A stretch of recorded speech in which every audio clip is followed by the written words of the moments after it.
నమస్తే, welcome to TV 786. మైనార్టీల సంక్షేమమే మా లక్ష్యం.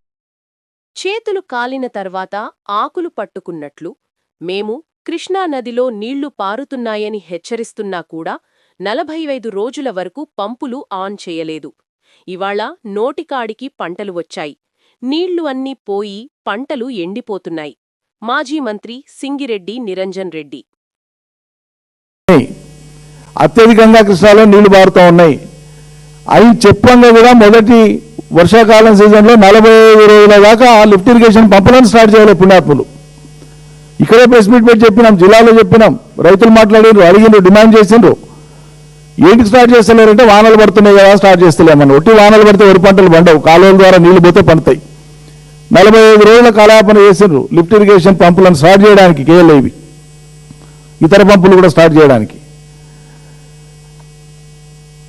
ఏపీ యథేచ్ఛగా ఉన్న నీళ్ళని దోసుకొని పోతుంటే ఓ దిక్కు వాటర్ తీసుకోవడం, ఇంకో దిక్కు జల విద్యుత్ పేరు మీద వాళ్ళంతా కూడా వాటర్ కిందికి డ్రా చేసుకొని ఇవన్నీ చేస్తూ ఉంటే నిరోధించలేకపోయినారు. ఇలా నోటికాడికి పంటలు వచ్చినాయి. మేము 2 వారాల ముందే హెచ్చరించినాం, ఫీల్డ్కి పోయినాం, చూసినాం, ఇవన్నీ చెప్పినాం. ఇప్పుడు వాళ్ళు ఏం చేస్తున్నారు? నిలువరించవలసినటువంటి ఏపీని నిలువరించకుండా, నీళ్లు తీసుకుపోయేటప్పుడు అడ్డుపడకుండా, కేఆర్ఎంపీ దగ్గర పాత్ర పోషించకుండా, కేంద్రానికి అపెక్స్ కౌన్సిల్కు లెటర్ రాయకుండా, ముఖ్యమంత్రి చేయాల్సిన ఏ పనులు ఏవి చేయకుండా నీళ్ళన్నీ పోయి ఇప్పుడు పంటలు ఎండిపోయేటువంటి దశ వచ్చినాక ఇప్పుడు ఫేస్ సేవింగ్ కోసం ఇలా శ్రీశైలం ప్రాజెక్టు కాడికంటే ఎమ్మెల్యేల నెంబర్ తీసుకొని పోతారట. ఇప్పుడు ఏం చేస్తారట? అది కూడా మీరు పోయేది ఆంధ్ర ప్రాంతానికి పోతారు, అవతల ప్రాంతానికి పోతుందా? అవతల ప్రభుత్వం దగ్గర పోయి ధర్నా చేస్తుందా?